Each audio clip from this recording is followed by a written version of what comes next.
எடுத்துக்காட்டு 8.10 கீழே கொடுக்கப்பட்டுள்ள அட்டவணையில் ஒரு வகுப்பில் கணிதம் மற்றும் அறிவியல் தேர்வினை எழுதிய 12 மாணவர்களின் மதிப்பெண்கள். கணித மதிப்பெண்கள் 52, 55, 32, 30, 60, 44, 28, 25, 50, 75, 33, 62.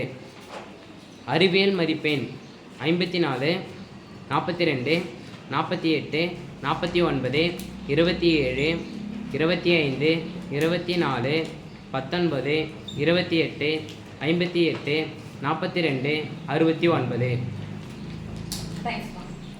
எத்தனை சப்ஜெக்ட் மார்க் கொடுத்துருக்காங்கம்மா? மேத்ஸும் சயின்ஸும் கொடுத்துருக்காங்க. ஃபர்ஸ்ட் இடைநிலை அளவு சொன்ன உடனே கொடுக்கப்பட்ட தரவுகள் நம்ம எந்த வரிசையில் எழுதணும்? ஏ பார்த்தா எல்லாமே ஈர்ல கைங்க தானே? இருக்கிறதுல சின்னது மேத்ஸ் மார்க் எவ்வளவு கம்மி மார்க்னு பாருங்க. 25, அப்புறம் 28, 25, 28 அப்புறம் 29 அடுத்து 30, அடுத்து 32, 33 வேற எதுவும் 30 இல்ல. அடுத்து 40 போனா 44, அடுத்து 52, 50 இருக்குல்ல, 50, 52,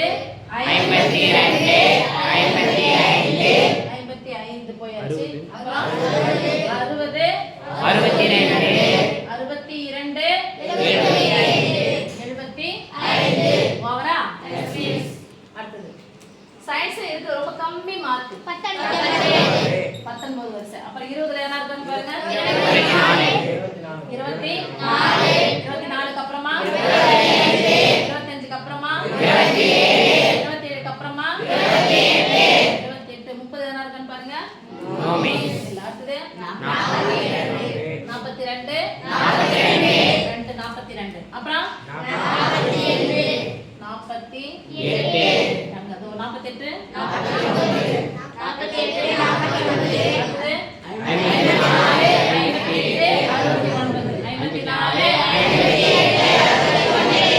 மொத்தம் எத்தனை பேருக்கு சொல்லிட்டாங்க? 12 ஒற்றைனா இரட்டைனா? மேத்ஸ் இடைநிலை அளவு சொல்லலாமா? இடைநிலை மொத்தம் 12 பேரு. 12 பாதி ஆக்கலாமா? 12 பாதி ஆக்கிட்டு அதுக்கப்புறம் இரட்டையா இருந்தா என்ன பண்ணோம்? 12 பாதியாவும் ஆக்கணும். பாதி ஆக்கிட்டு ஒண்ணு 12 by 2 மூன்றாவது 12 பாதி ஆக்கினா 6 அடுத்த நம்பர் 7 வரிசையில் பாருங்க. 1 2 3 4 5 6 7 இருக்கா? 44 50 கூட்டி 2000. ஓகே? 44 plus 50 by 2 40 50 90 ஒரு 4 by 94 ஒரு 2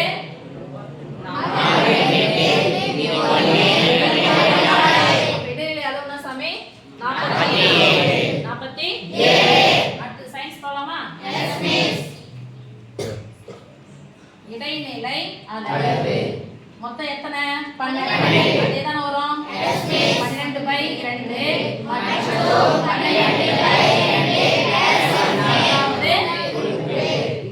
இரட்டை எண்ணா இருந்தா பாதி ஆக்கிட்டோம். பாதி ஆக்கிட்டு அது கூட ஒண்ணு பாதி ஆக்கிட்டு எடுத்துக்கணும். பாதி ஆக்கிட்டு ஒண்ணையும் போடணும். ஓகே? அதேதானே? எது 6 மற்றும் சொன்னது 6 மற்றும் 7வது உறுப்பு. ரைட்? மேலே இதுல பரவாயில்ல. 6 மற்றும் 7வது உறுப்பு அதுக்கு நேரா வாங்க. ரெண்டு ஒரே நம்பர் ஆச்சுனா 42